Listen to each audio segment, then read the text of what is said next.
ತುಳುವನ್ನ ರಾಜ್ಯದ ಅಧಿಕೃತ ಭಾಷೆಯನ್ನಾಗಿ ಮಾಡಬೇಕೆಂದು ಆಗ್ರಹಿಸಿ ಇಂದು ಜೈ ತುಳುನಾಡು ಸಹಿತ ವಿವಿಧ ತುಳುನಾಡಿನ ಸಂಘಟನೆಗಳ ನೇತೃತ್ವದಲ್ಲಿ ಮತ್ತೆ ಟ್ವಿಟರ್ ಅಭಿಯಾನ ಆರಂಭವಾಗಿದೆ. ನಿನ್ನೆ ಮಧ್ಯರಾತ್ರಿ 12 ಗಂಟೆಗೆ ಆರಂಭವಾದ ಈ ಅಭಿಯಾನ ಇಂದು ರಾತ್ರಿ 12 ಗಂಟೆಯವರೆಗೆ ನಡೆಯಲಿದೆ.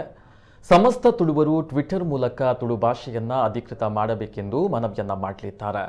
ಜನಪ್ರತಿನಿಧಿಗಳು ವಿಧಾನಸಭೆಯ ಅಧಿವೇಶನದಲ್ಲಿ ಸಮಸ್ತ ತುಳುವರ ಪರವಾಗಿ ತುಳುವನ್ನ ಅಧಿಕೃತ ರಾಜ್ಯ ಭಾಷೆ ಮಾಡುವ ವಿಚಾರವನ್ನ ಪ್ರಸ್ತಾಪಿಸಬೇಕು ಮತ್ತು ತುಳುವನ್ನ ಅಧಿಕೃತ ಮಾಡುವ ಮಸೂದೆಯನ್ನ ಮಂಡಿಸಬೇಕು.